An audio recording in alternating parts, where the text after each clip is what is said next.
Hey there, guys. Welcome to ABC News Highlights. My name is Nana Kwame Bobin. My name is Golda Abadai. And just like that, we are diving into our first story.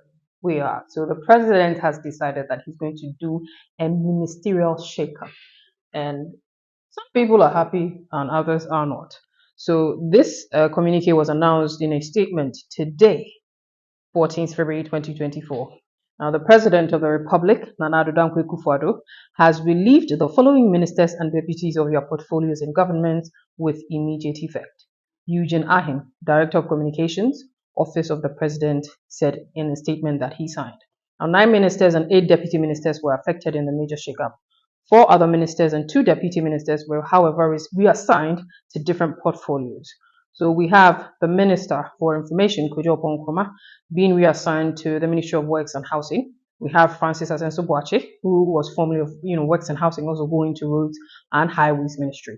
The Interior Minister Ambrose Derry was also moved to the Office of the President as a Minister of State, and Deputy Information Minister Miss Fatima Abubakar was elevated and is now the Minister Designate for the Ministry of Information. We've got the Deputy Minister of Energy, Andre Japa, also going to MESA, going to, the Ministry of Tourism, Arts and Culture. Now we've got the ones that were completely exiting office. We've got the Finance Minister, Mr. Ken Oforiatta, the Health Minister, Kweko Ajimaminu, the Minister for Environment, Science, Technology and Information, Road and Highways, Gender. I mean, the list goes on. I mean, some people are saying they are happy, some are not. I think people are asking why now. Yeah, some people are like, I mean, it's only 10 months. Why are we doing a reshuffle such a time? I think the only person that can answer that is the president. And we are not sure we will get any explanation since it's already taking effect. But was there someone you didn't want in your position, someone you thought deserved to exit or be reassigned? I think I won't just speak for myself, but a lot of people have been calling for the resignation or the sacking of the now ex finance minister Ken Oforiatta. And so both from the minority, majority, and the citizenry as a whole. So it is not surprising that he's exiting the ministry. I don't think it comes as a shock to anybody. But then people are calling for him to exit so that something can be done when it comes to the economic woes that we are going through. But thinking you've done it now, 10 months. So yeah, We are election. asking, is the ball set? Is the place ready for the change that we are all asking for in 10 months? And whoever is taking up this position Do something. and He shake has, up things. when I say big shoes to fill, this is not okay. Maybe, how do I put it? Not just big, quick issues. Yes, because people have had very high expectations of the previous person and they weren't very happy. So if you come and you don't do better, What cars is he even working with? people will cry. As what cars are you like is the man going to work with is also something you have to look at. But guys, let us know what you think in the comment section. Is there somebody that you're happy was voted out? Is somebody that you wish was in a different position? Yes, let us know what you think. And even you think now is now the right time for a ministerial reshuffling. Let us know in the comment section as we move on to our next story. So Ghana football has been in disarray for quite some time. The Black Stars have been doubling down on disappointments as long as we can remember. And every time that you think your hope is up there, they crush it and bring it down. So people have taken to the street to protest in what they call the Save Ghana Football demonstration. In 5 years, the Black Stars is looking for his fifth coach. Just off the back of what you would call a very disappointing time at the AFCON, delivering us to the hands of the Super Eagles for us to be torn apart for all those things they did. People are asking the football authorities and heads of GFA to exit if they can't manage the Ghana football team, if you can't put things in place, if the national team cannot win trophies, or at least put up a good performance, why are you in the positions that you are in? No, I think this protest is justified. I think it's been a long time coming, actually. People have been calling for years saying, change something, change everything, because what you are doing is not working. So why is the process being repeated? They go for a competition, they come back, you're upset, it's the coach's fault. We're firing the coach. What about the players? Do they not take any responsibility for not, doing anything? So, I mean, I think it's justified and hopefully it does reach where it's supposed to reach and changes are actually made. Yeah, I mean, it's currently ongoing and commenced at the Obra Sport in Accra, and is set to traverse asylum down the Greater Accra Regional Hospital and will culminate with the submission of the petition at the Ghana Football Association headquarters. It's still developing and bring it to you as it does. We shall. So on to our next story for the day. So a member of the Public Accounts Committee and member of Parliament for Boom, Kofi Adams, says the committee was oblivious to the government's 12 million expenditure on the suspended Ejapa royalties deal. The CEO of the Minerals Investment Income Investment Fund, Edward Nanayao Quanting, disclosed that the government had spent the amount on the suspended deal at a PAC sitting on Tuesday, February 13th. The government proposed a deal to raise funds through mineral royalties for key infrastructure projects, but was eventually suspended after the opposition, National Democratic Congress, and some civil society organizations opposed it. The, the CEO is saying that $12 million was expended on the processes to issue the initial public offering on the London Stock Exchange before the suspension.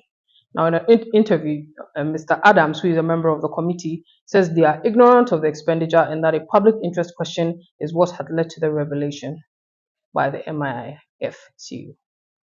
He said that the Auditor General's report did not even capture this expenditure. How is that possible? A public accounts committee, $12 million.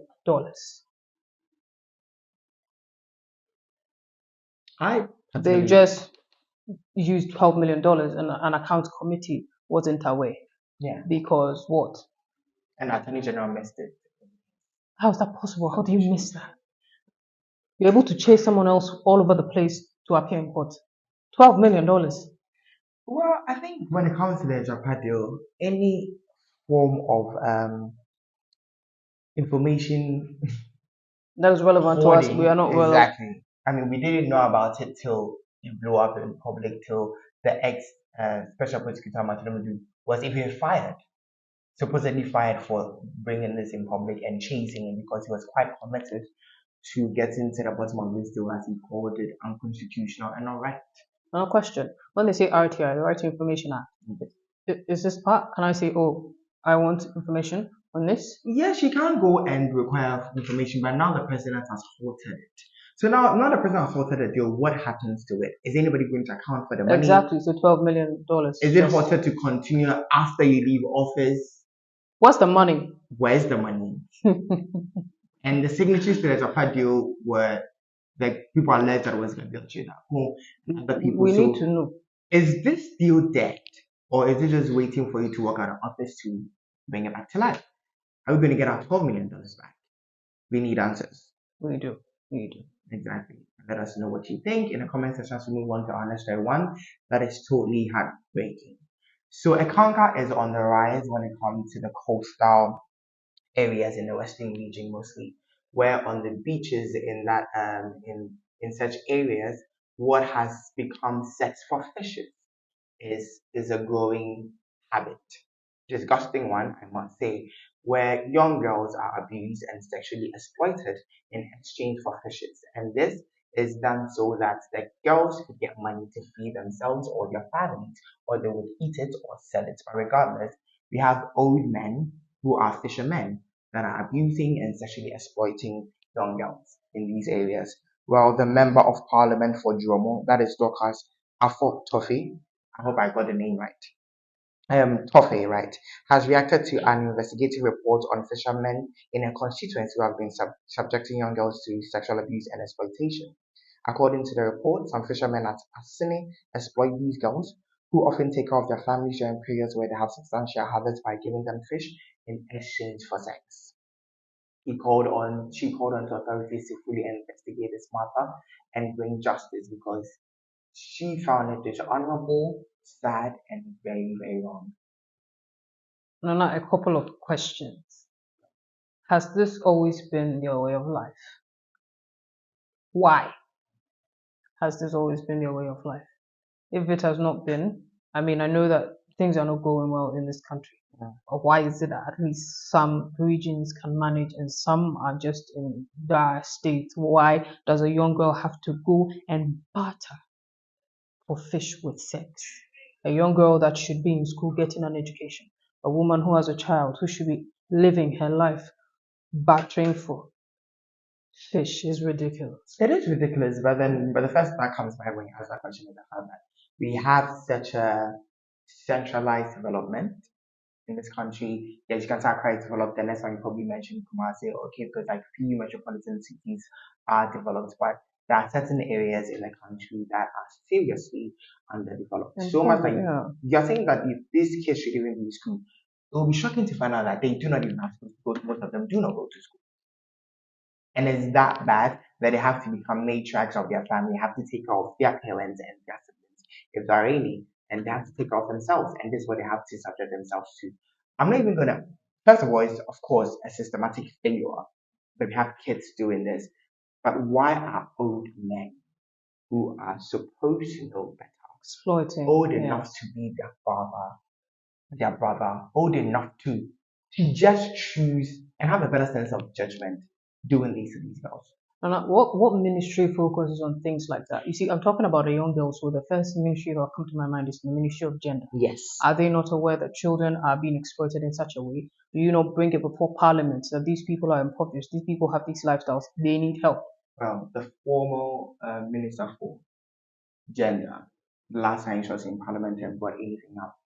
Oh, she said they should replace mother with yes, yeah, that okay. is what she decided to settle on. So Is she still the Minister for Gender? I don't think so. Wow. But then yes, the minister needs to tackle these things. I think even goes beyond a specialized ministry.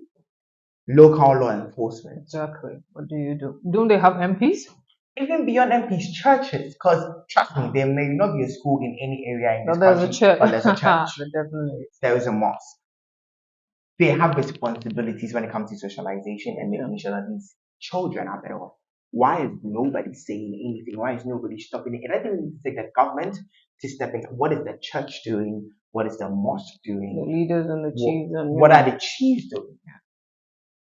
Those are important questions, and I hope that we can get some answers because it is crazy for a 14-year-old to be giving sex to a man old enough to be her father just so she can have fish. And also, just to add onto that, the rate of teenage pregnancy has gone up to 15% as of this 2024. Wait, no, wait. Yes.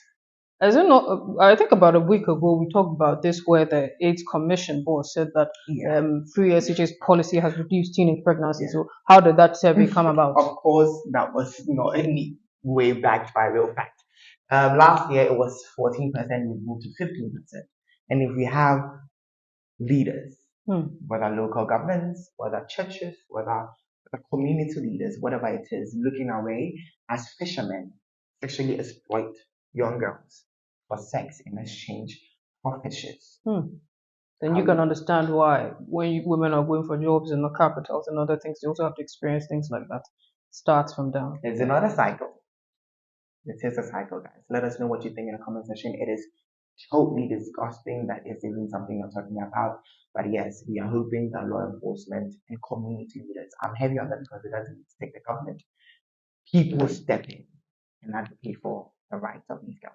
Yes. Do let us know your thoughts in the comment section. My name is Golda Abadai. This has been ABC News Highlights.